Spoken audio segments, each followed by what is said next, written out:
want to say good day to everyone, especially to our speaker, Yale professor Karen Seto, and also some of our participants from the 2021 and 2022 Smart Talks on Climate Change program. Welcome to this Yale Center Beijing event on the 21st century urbanization and grand challenges for global sustainability, which is part of the Greenberg Distinguished Colloquium featuring thought leaders who play pivotal roles in building bridges between China and the US. I'm Carolee Rafferty, Executive Director of Yale Center Beijing, and also a Yale College alumna. For those of you who may be new to the Yale Center Beijing or events, the center is Yale University's only university-wide center outside of the US. Throughout the year, we host activities such as these, convening leaders from all sectors to discuss the most cutting-edge, important, and critical issues facing our world. Today, I'm so delighted to be able to invite Professor Karen Seto to discuss trends in urbanization, which is happening rapidly and at such an unprecedented scale, and the opportunities and challenges urbanization presents for global sustainability. Karen Seto is the Frederick C. Higson Professor of Geography and Urbanization Science at Yale University. An urban and land change scientist, she's one of the world's leading experts on contemporary urbanization and global change. She uses satellite, remote sensing, field interviews, and modeling methods to understand how urbanization will affect the planet, including land change, food systems, biodiversity, and climate change. She has pioneered methods to reconstruct urban land use with satellite imagery and has developed novel methods to forecast urban expansion. She has extensive fieldwork experience in Asia, sorry about that, especially China and India, and I understand that she'll be traveling to India soon, where she has conducted research for over 20 and 10 years respectively. Professor Seto serves on numerous national and international scientific bodies.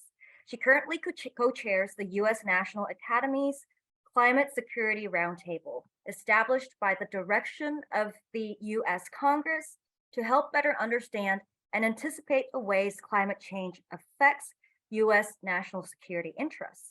She also co-chairs the US National Academy's Subcommittee on US-China Scientific Engagement. She has been a coordinating lead author for the IPCC 6th and 5th assessment reports.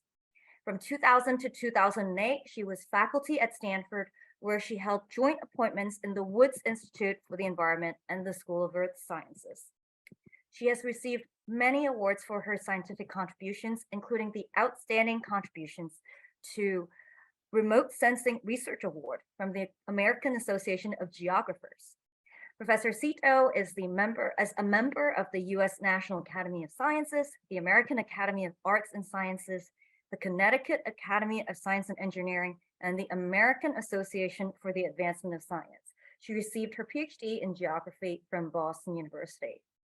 And as a short note, I'm so delighted to welcome her back to the Yale Center Beijing for an event, albeit virtually, because the last time she was able to come was back in 2014 and 2015 was when the center first started.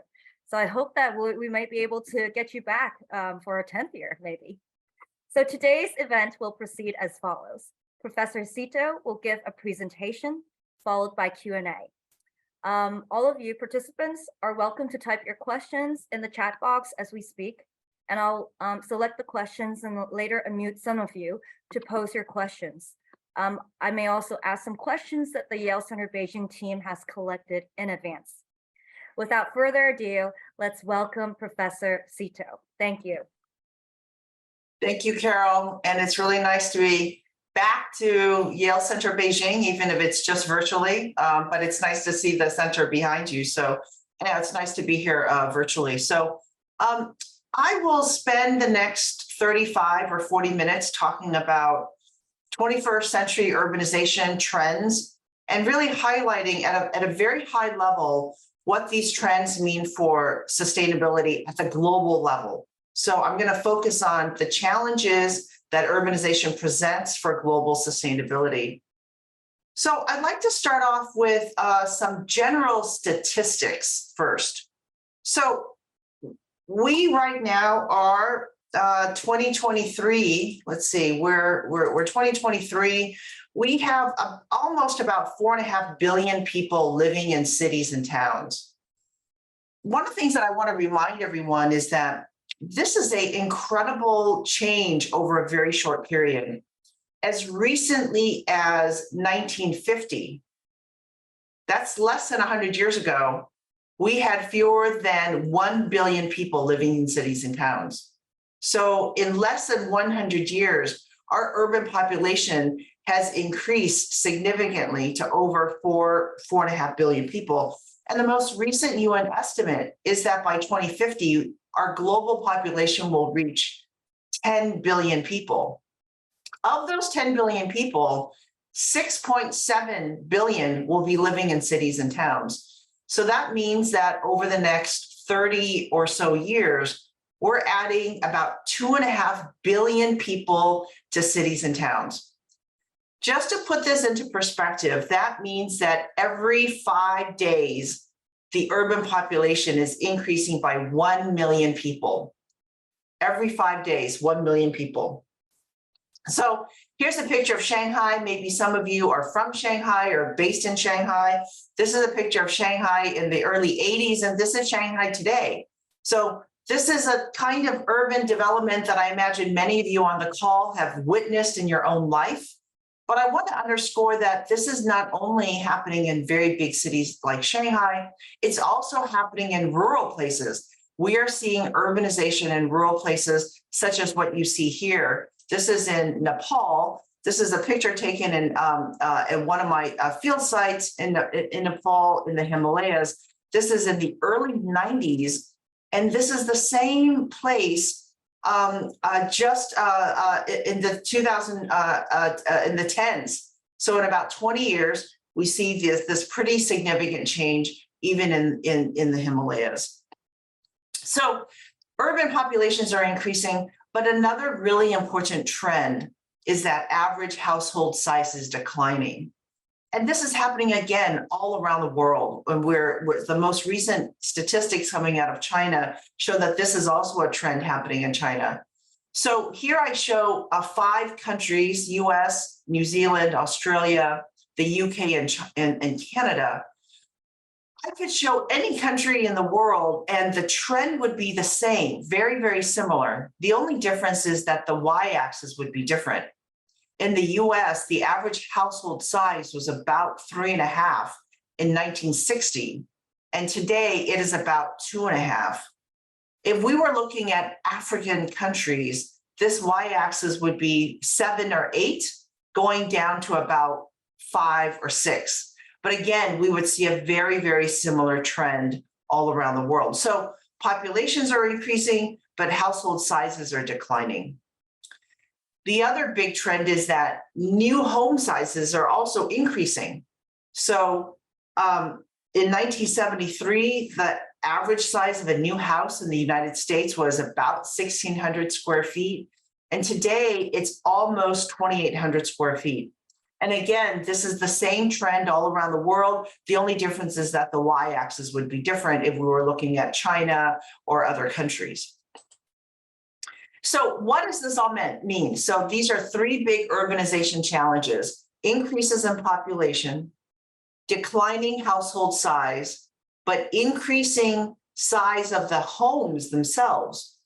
I will just briefly, very briefly, talk about what this means for land and resources, food, biodiversity, and then I'll end with some discussion about climate change.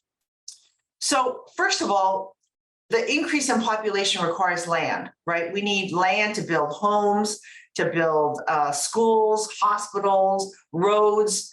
And we've done some research in my lab where we have forecasted urban land expansion going out to 2050. So I'm showing the work of one of my PhD students, Kaning Huang, who is now a professor actually in China at NYU Shanghai.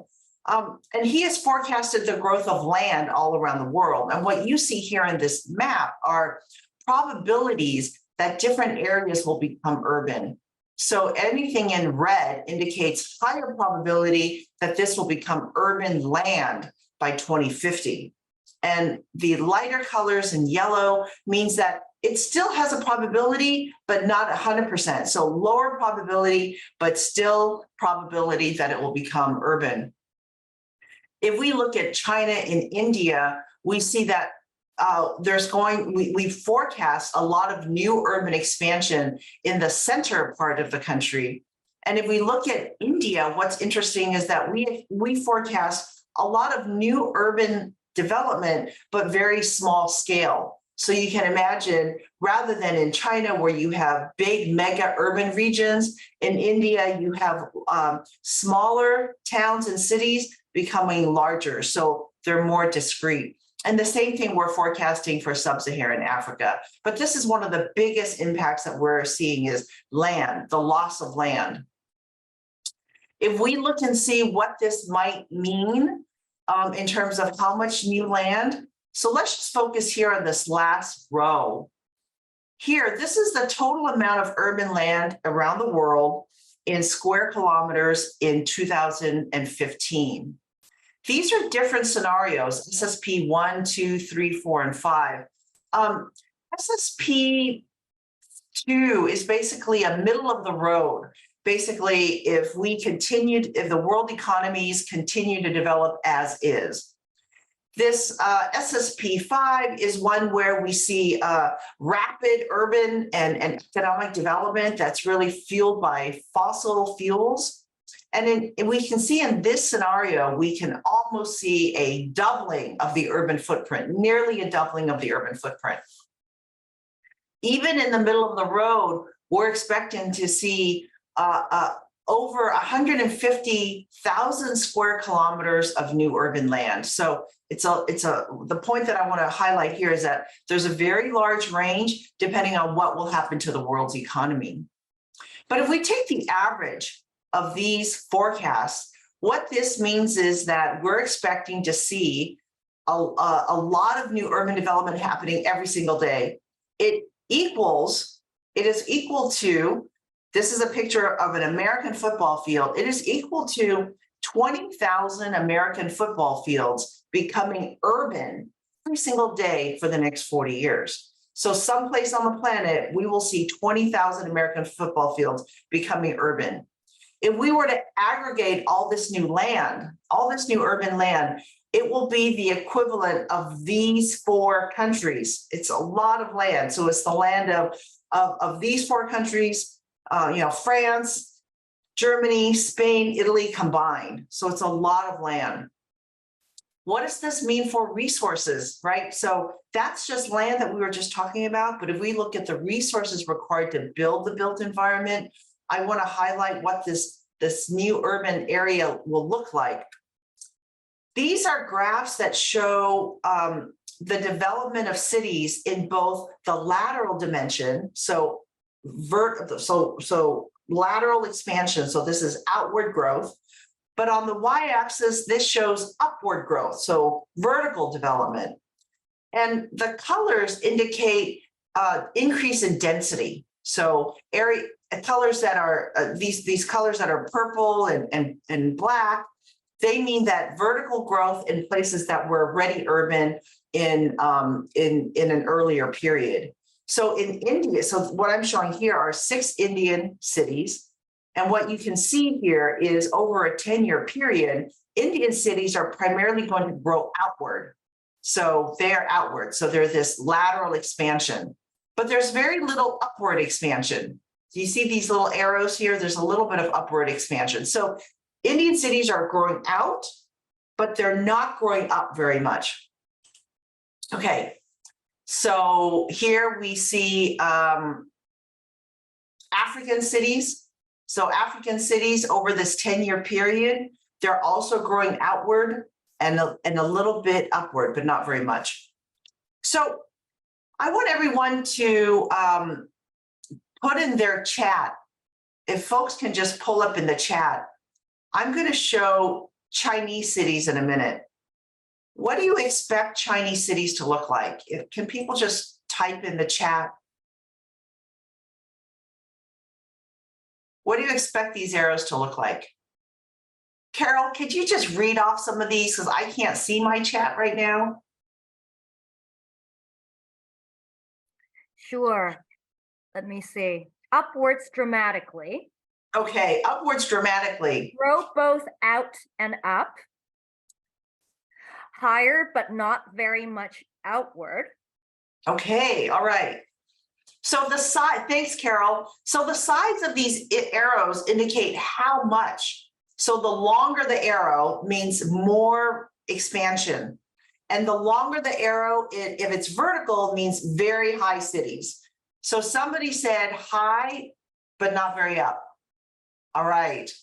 So A for that student or whoever it is that was put that in the chat. So we can see Chinese cities over this last 10-year period from 1999 to 2009 have grown dramatically upwards. So you can see Shanghai, that picture that I just showed, very, very high. You know, a city like Beijing, a lot of upward growth, but not as high as Shanghai, and a lot of outward growth, much more lateral growth. And then if we look at smaller cities, so here in the south in Dongguan, you can see it's still upward, but a lot more lateral growth. And if we were to look at smaller Chinese cities, like in central China or in Western China, we would actually see that those cities look a lot more like African and more like Indian cities, that they're smaller in scale and not a lot of upward growth. So we see a lot of upward growth. What this means is we can translate this to raw materials, the raw material demand.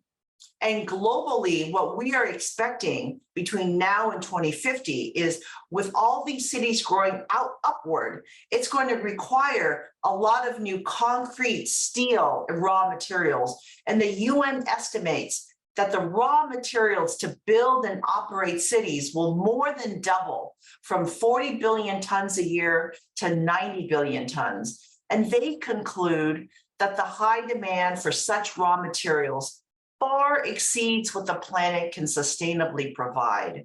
So this is one of the biggest challenges. How can we continue to build cities in a way that does not require so much raw materials? This is a big design and engineering challenge. I'm going to transition to talk about food systems.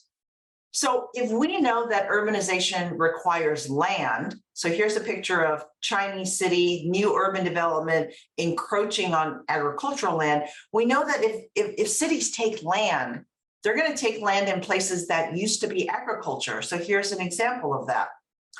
But it's not happening only in China. So this last picture was in China. This is a picture in the US. Urban development is also taking up prime agricultural land in the US. But it's not only happening in the US, it's happening in Egypt. It's happening all around the world. The most productive agricultural land are being taken up by urban development. This is a huge challenge. Now, this is work also done in my lab.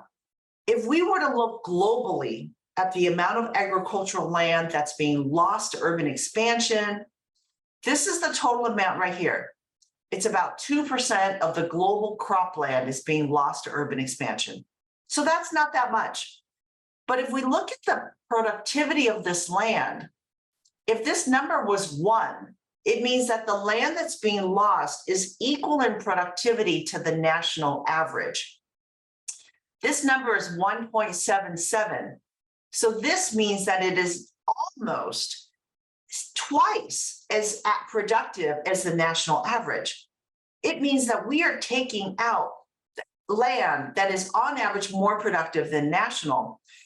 And if we look at very specific countries, so if we look at, for example, Nigeria is estimated to lose almost 6% of its cropland. Pakistan will lose about 7.5%. Egypt is estimated to lose 1/3 of its cropland to urban expansion, and Vietnam will lose about 10%. So this is really dramatic. And if we look at Africa back here, the agricultural land that will be lost is significantly more productive. So this is going to be pretty substantive. And if we look at specific crops like maize, rice, soybean, and wheat, we see that for wheat, Africa will lose about a quarter of its wheat production. China will lose about 13% of its wheat production to urban development. So we're going to lose a lot of very productive agricultural land due to urbanization. But the other part of urban impacts on food system is through demand.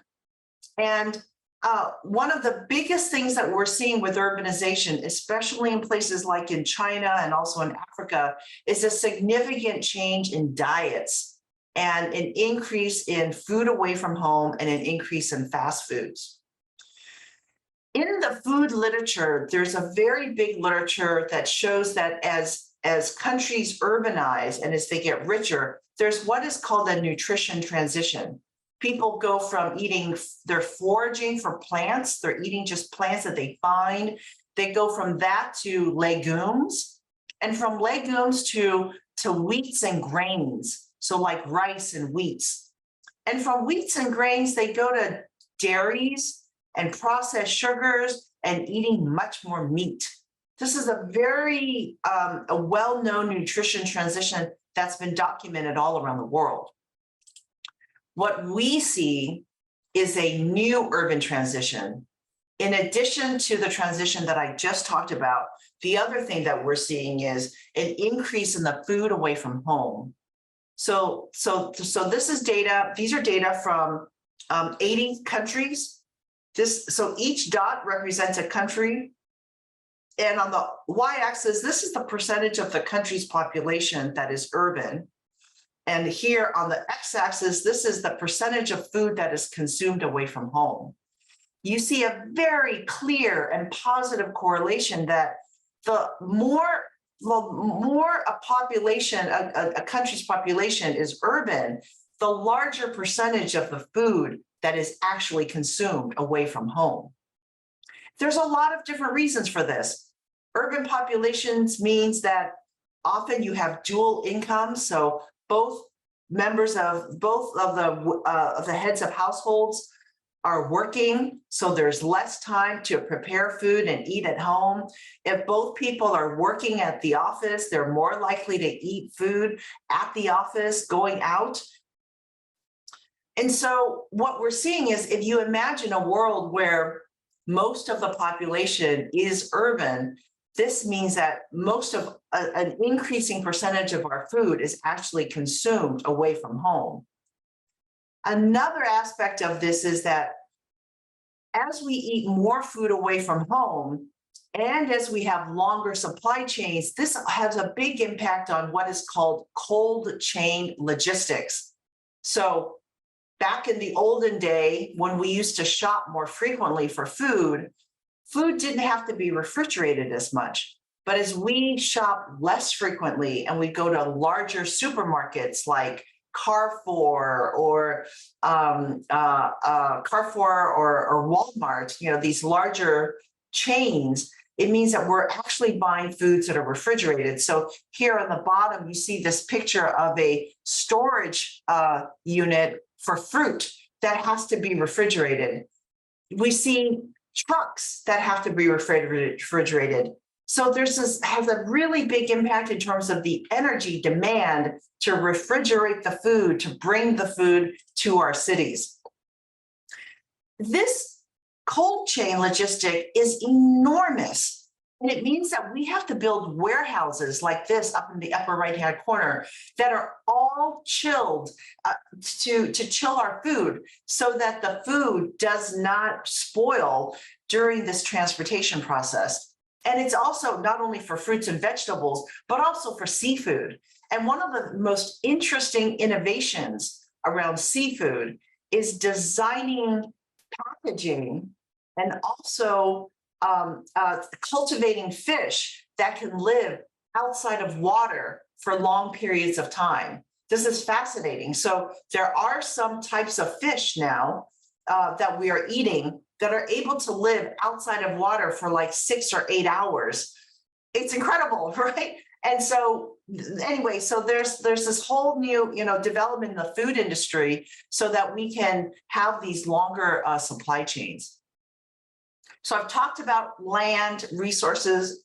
I'm going to switch to talking about urbanization's impacts and challenges for biodiversity.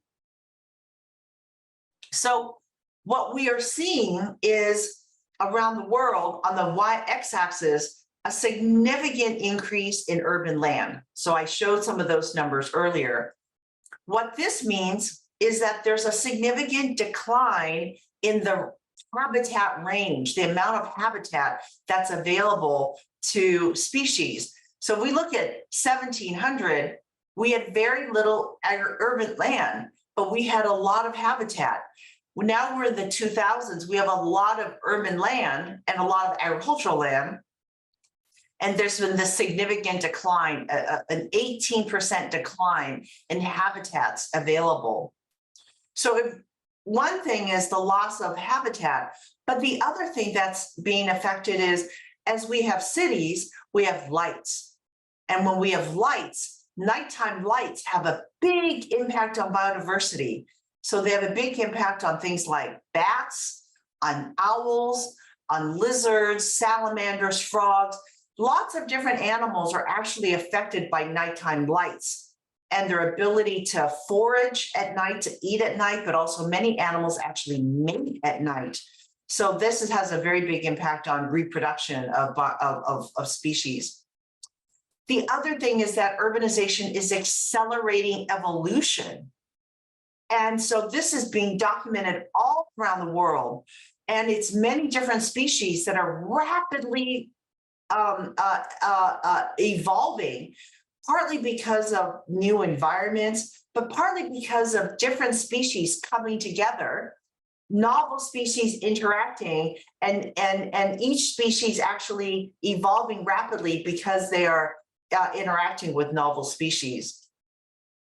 What we forecast, so this is again work being done in my lab, we forecast that future urbanization going out to 2050 will have a very big impact on biodiversity loss. We expect that it will involve at least the loss of more than 400 types of reptiles, more than 200 species of amphibians, and over 100 species of mammals and birds. So this is going to, future urbanization will drive more and more biodiversity loss. So finally, in my last time remaining, I want to talk a little bit about urbanization's impacts and challenges for climate.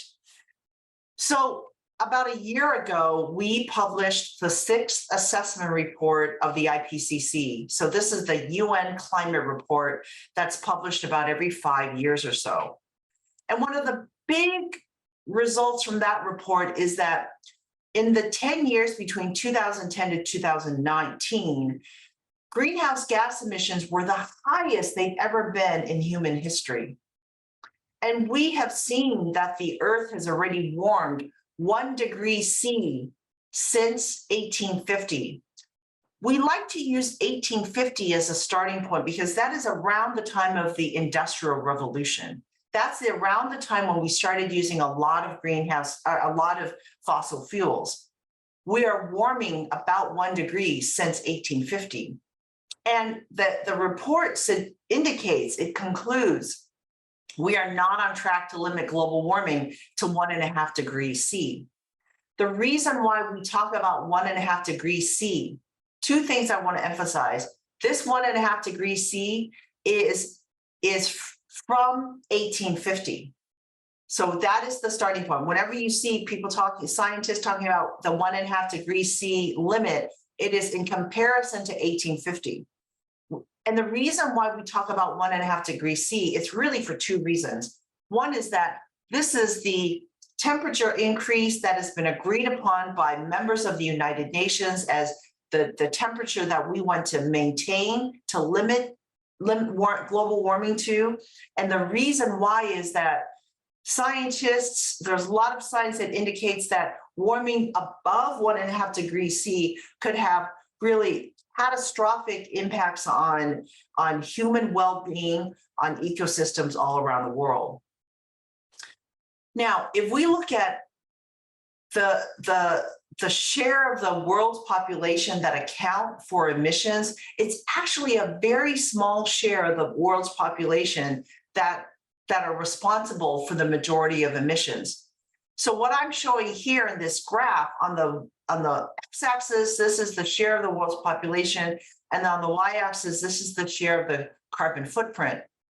You can see that let's come here, about 20% of the population is responsible for about 60% of the carbon footprint. 40% is responsible for about 80% of the carbon footprint. If we look at cities, the top 100 emitting cities account for almost 20% of the carbon footprint. So if these top 100 emitting cities focused on reducing their greenhouse gas emissions, this would have a very big impact on reducing emissions. What we see is that about 2/3 of carbon emissions can be attributed to existing cities and towns. So if we look here, this is on the y-axis, this is the urban per capita emissions.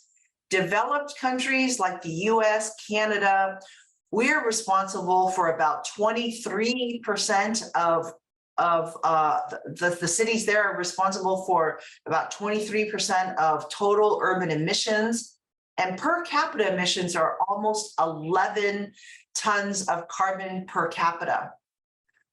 If we look at Asia and the developing Pacific, the per capita emissions are much lower, but there are a lot more people in Asia, right? So China and India alone are 2.5 billion, so there are a lot more people. The other thing to consider is that in the next 20 to 30 years, we're expecting that per capita emissions in Asia and the developing Pacific to increase and possibly reach those in developed countries. So this is going to be a very big challenge going forward. The good news is that if we look in the future, there's a lot that we can control in terms of future greenhouse gas emissions that come from cities. This graph indicates the emissions that are associated with building future cities. So if we look at, let's say in this dark blue, if we use state-of-the-art building design and low carbon infrastructure, this shows how much new carbon emissions will be due to using state-of-the-art building design. If we were to just build cities as we have been building them in the last 20 and 30 years, we would envision this total urban greenhouse gas emissions, CO2 emissions, up to about 35. But if we actually use very state-of-the-art infrastructure, or even better yet, if we use low carbon energy systems, we see these different wedges where we can save on future emissions depending on how we build our future cities. But the other thing to keep in mind is that building cities will affect greenhouse gas emissions. But the other thing is that as cities expand, they will also affect their local climate. So I imagine many people here on the call are familiar with something called the urban heat island. Cities are hotter than their surrounding areas, but urban expansion, right? The buildup of the vertical space, the buildup of the outward space, that actually contributes to urban heat. And so this is again the work of one of my doctoral students who shows that urban expansion could increase daytime temperatures up to 5.6 degrees C. This means that urban-driven heat will be even greater than climate change-driven heat. So let me just say that again. In places where urban expansion will significantly increase heat, in some places, the urban expansion driven heat will be greater than the increase in temperature due to climate change. So I want to wrap this up and bring this all back to the IPCC report, which we concluded that unless there is immediate, rapid, and large-scale reduction in greenhouse gas emissions, limiting warming to 1.5 degrees C will be beyond reach. So what do we mean by immediate, rapid, and large-scale reductions? Well, it means completely transforming the energy grid in cities. It means redesigning cities so that we can walk and bike and use mass transit and not be reliant so much on cars. Again, the good news is we actually have an unprecedented opportunity because more than 60% of the forecasted urban areas in 2050, they haven't been built. So we have an incredible opportunity to design future cities so that they can be low carbon or even better net zero carbon. And we can redesign existing cities so that they are more walkable and so that they can transition to low carbon. So I want to thank you for everyone's attention, and I'm happy to take questions. Great. Thank you very much, Professor Seto. I see that there are already questions being typed. I'll start asking Andy's, and everyone please feel free to post more questions. I may also draw some from the pool of questions we've already collected. So let me try to find you, Andy. Oh, thank you, Professor, and thank you for your speech. And my question is that, considering the large amount of population and the vast number of rural areas, some experts in China argue that urbanization in China should not develop that fast, and the paradigm of urbanization is maybe distinct from cases in Western countries. And while some others believe that the rate of urbanization in China still has a great potential to grow in the foreseeable future. And I would like to ask, what is your opinion to the way that China will choose as for urbanization? And will there be a maybe different way for China to develop urbanization? And thank you.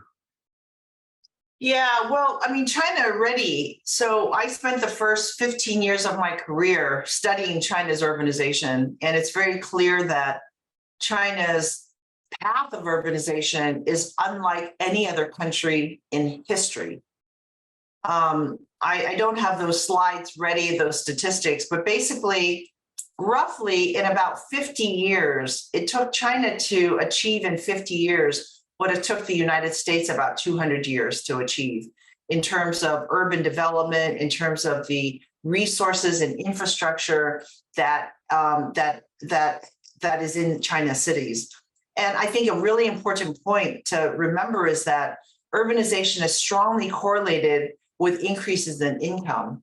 And so during this time in China, rapid urbanization has also literally pulled tens of millions of people out of poverty, like extreme poverty, and hundreds of millions of people into a middle class lifestyle. So, I mean, the achievements of China's urbanization are really remarkable. And it's one of these things that we are going to be looking back on history and say, wow, this achievement was remarkable. That said, you know, those achievements are amazing. That said, we can always, every country, China included, can always make their cities even better, can even make them more livable, more walkable, less carbon intensive. So I think that's a really important thing to remember, is that China has achieved incredible success with their cities. And I mean, just the fact, you know, I used to go to China 2 to 3 times a year. And this is probably before you or any of you were born. So, you know, I was going to China 2 to 3 times a year in the mid 1990s, and places that were agriculture 3 months later, there'd be a factory. And 3 months later, there'd be another factory, and, a lot of my research is using satellite data, and I would have satellite images. And the satellite images that I had from 2 months before field work did not show the new roads that I was standing on during field work. It was just amazing. But, sometimes when we do things very fast, we may not be able to deliberate what is the best way. And we may not be able to get input from the people who are living in these cities. So I think one of the big challenges for China's cities is to make them more of a human scale. And what I mean by that is that many of China's cities, I lived in Beijing for a while, many of China's cities like Beijing, the roads are very wide. I lived I lived on the Beida campus, and I remember there was a couple of boulevards that were 4 lanes wide, and it took a very long time to cross. It's very, that's not really human friendly, right? Humans like to be actually, this is very related to our time in our mother's womb. This is really quite interesting. Humans like to be in cozy places. We like to be in streets with being surrounded by trees, smaller streets. We actually don't feel so good psychologically if we're on very wide streets. And part of this is related back to us simply as humans. If we're in wide places, we're more likely to be at risk to be eaten by a predator, right? Of course, we don't have those same kind of risks in a city, but I'm trying to just illustrate that it is in our DNA to be in smaller, cozier places. It is in our DNA as evolutionary mammals to have evolved as mammals to like certain types of environments. And so a lot of cities that have been designed that are very big scale, that are not at the human scale, we could redesign them. And this is a long answer to your question, Andy. I think that there are many opportunities for Chinese cities to be redesigned. And I want to highlight here that it's not just Chinese cities. A lot of American cities have been redesigned. I did my PhD in Boston, and Boston had a very large highway that cut through the entire city.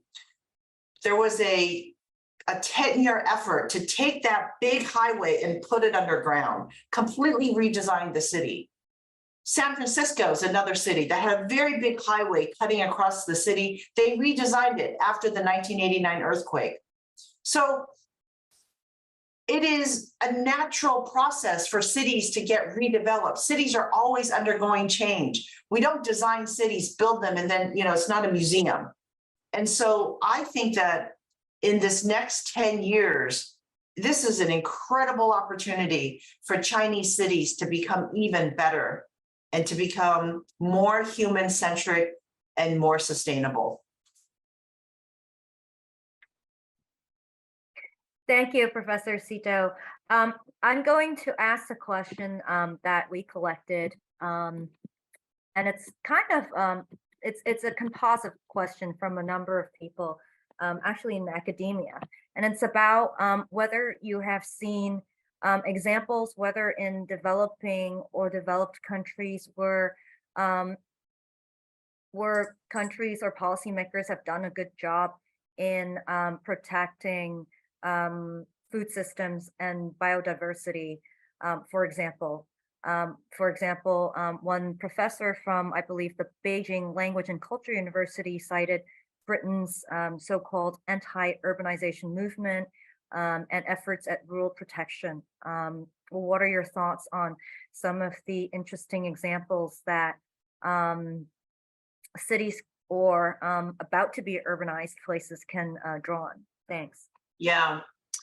So there are many examples around the world of places that have protected biodiversity. And I think really important is really protecting agricultural land. And one of the things that we've learned from this work and from research is that it it's more effective to save agricultural land if multiple cities and regions work together. It's not so effective if one city says, so if this is a city, so you can see my little, this is a city, and a city says, okay, we're not going to build outside of the city and save all this land. That actually is not very effective, because what happens is if there's another city here, people will just move to this city, and this city will grow and then take up the agricultural land, and this city that has its rules about not growing will be impacted by this city and all this new development. So cities have to work together as regions, as mega regions, to protect their agricultural land. That's number one. The second thing is that cities and regional and national governments must work together. Cities can only do so much. National governments are in charge of things like railways. National governments, like in the US, like in China, they're the ones that provide funding for high-speed rail, for transportation corridors. They also are national governments are the ones that direct investments, direct foreign investments. So for example, in China in 1973, with the opening up of China, the national government directed foreign investments to Shenzhen, right? And after Shenzhen, it was to the Pearl River Delta, and then to other regions in China. Same thing in the US, same thing in many other countries. National governments can focus national investments and international investments in a few places. And if national governments value biodiversity, if they value agricultural land, they must work together with regional and local governments to protect agricultural land. So this must be a multi-tier approach. And I think in the countries that have done so, and not just countries, I would say cities and regions that have done so, end up being the most successful. The other thing that's really important to keep in mind is that many cities have a lot of biodiversity within the city. And so there's an opportunity to actually preserve biodiversity and inside cities and towns as they are expanding. So there's just a huge amount of opportunity here to design cities as they develop, to maintain the green spaces, to maintain impervious surfaces. There are a lot of ways that we can build cities so that they can be biologically diverse. Thank you, Professor Seto. For the next question, I'd like to ask Wilbur Zhang, whom I believe is a lawyer from King and Wood Mallesons. I don't know if you'd like to unmute and ask your question. Oh, great. Thanks. Oh, thank you. Thank you for your presentation. My question is, if I may, I want to know your opinion about the low carbon regulations and the low carbon standards in China, because I'm not a professional in environmental science. So I generally when I'm practicing in the field of environmental protection and infrastructure development, I may be responsible for drafting some documents or do something like that, and I don't know much about the standards and the logics, the logics of the environmental protection behind the work. So I would like to know, do you think China now is making enough progress, or is still trying hard to make more low carbon standards and regulations, so to guide the market? Because from my point of view, it seems we have a lot of ambiguous roles that generally we heavily depend on some policies instead of mandatory rules and regulations, and sometimes sometimes I think that may not be helpful when we are really trying to make a low carbon society. And I just want to know your opinion about that. Yeah, thank you.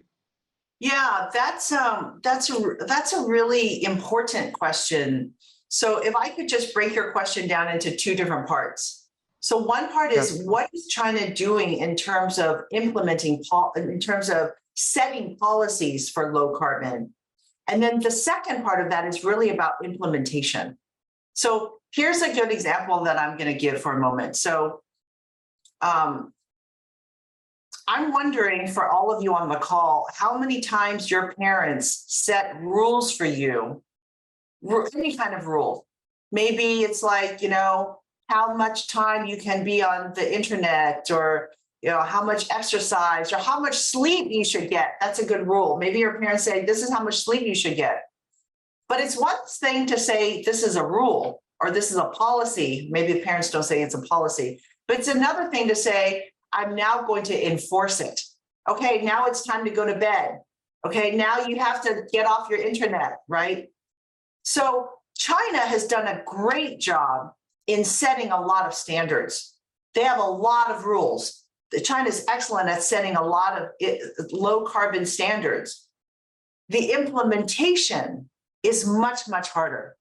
And I would say setting the rules is maybe half, right? It's very aspirational. I want to go to sleep and get enough sleep. I want to be low carbon city. I want to be a good student. But then implementation means I need to get enough sleep. I need to enforce the rules with companies, with agencies, with the people. And the implementation is very, very difficult. I want to share a picture with you. I want to share, let me see, I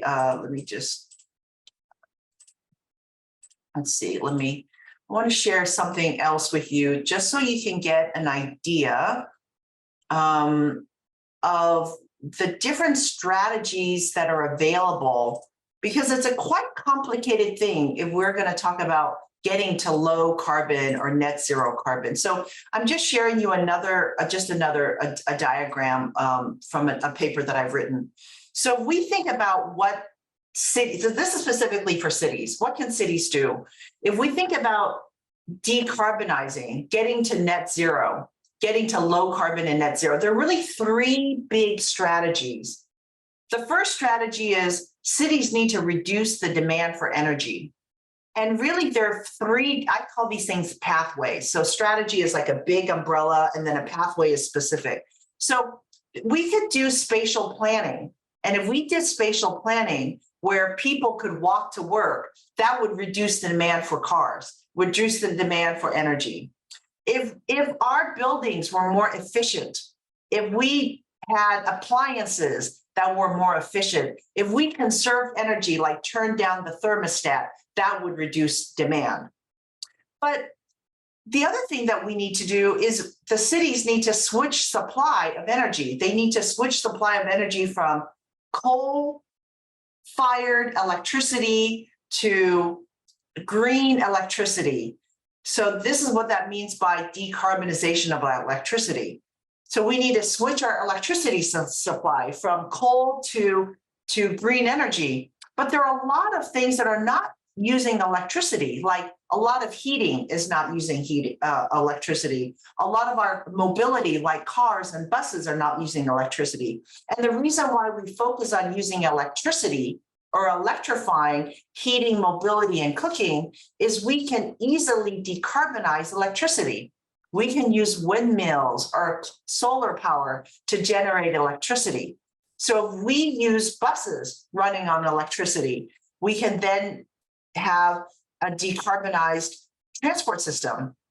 But you can, I put this graph up here because you can see that it would be a lot easier to set up a lot of rules on decarbonizing all of these things but it's a lot harder to actually implement them.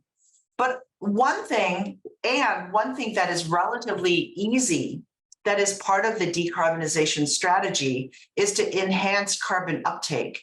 And so this is related to the earlier question about biodiversity. If cities actually planted trees and had more vegetation, cities could actually help to sequester carbon, and that would have also a positive impact on reducing or actually sequestering CO2. So, long answer to your question, it's a lot harder to implement, but China's done quite a good job with putting a lot of things in the books. I put that graph up there, that figure up there, because I also wanted to illustrate that a lot of the solutions to climate change also will require behavior changes for each of us. So it means that if we can, we should adopt a more low carbon lifestyle, and it will be not only up to governments to implement these changes, but also up to us as individuals. Thanks, Professor Seto. In the interest of time, I'm going to kind of quickly slot in. There's a short question about whether you thought COVID-19 accelerated or impeded urbanization in developing countries. And I'm going to unmute Christine Ma to ask your question about green cities. And that would be the last question. Thanks. Hi, Professor. Can you hear me? Yep, I can hear you fine. Yeah, thank you for a very informative lecture on, urbanization and its challenges. So obviously I take geography at school, and then like in our school discussions, I heard a lot of some people brought up that, for example, Saudi Arabia has designed like a new kind of linear city that's, supposed to, have like a green space and like a very sustainable net zero kind of, city model. And then also Malaysia has proposed one that has no cars on an island. So obviously like some countries are kind of proposing this kind of environmental friendly cities that are new, like they use like the newest probably renewable energies that they integrate into their city systems so that, they can better achieve the net zero carbon goals, or, integrate like the environment, for example, having like plans on the buildings and everything. So obviously, that design is great, but the challenges we're debating all over about it. It's like, obviously people wouldn't move to these new cities because they've been living in the old city for like years, and why would they move? And then also it's like how this, building that city also costs a lot of raw materials.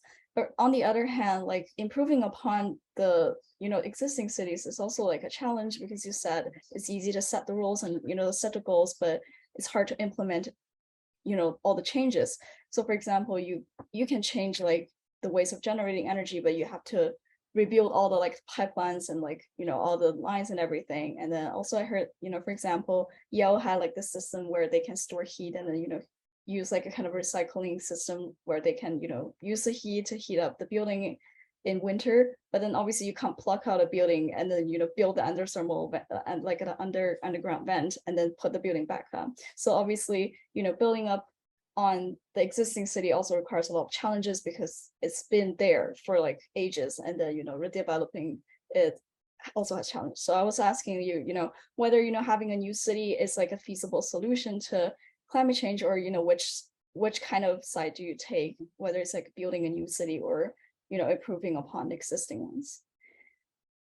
Well, Christina, your class is definitely addressing some of the most pressing issues, and clearly you have a good handle on them. There are dozens and dozens of examples in history where governments have tried to build, they have built new cities as an attempt to be more sustainable and pull people there. There is not a single example of them being successful, because exactly like you just said, why are people going to move to a city that they have no roots in, for one, but also, there's a real challenge if we think that we know how to design a city, the best city for people to live in. We basically know how to do it less wrong than right, but we don't know 100% what the right, what all the solutions are. And so I would say the better solution is to actually redesign the existing cities. Because also, as you said, Christina, it takes a lot of resources to build these new cities. And we're better off taking the land that is already a city and redesigning it. That takes a lot longer, but ultimately it creates much more durable solutions. I have a lot of other thoughts on this, but given the time, I'll just end it there. But I think it is important to know that there are so many examples in history also where cities have been redesigned to be much more sustainable. I'll just give one example very quickly, which is in Seville, Spain. In 2 years, the city built over 80 kilometers of bike lanes. And they took the bike lanes that were, they built them in streets that had cars.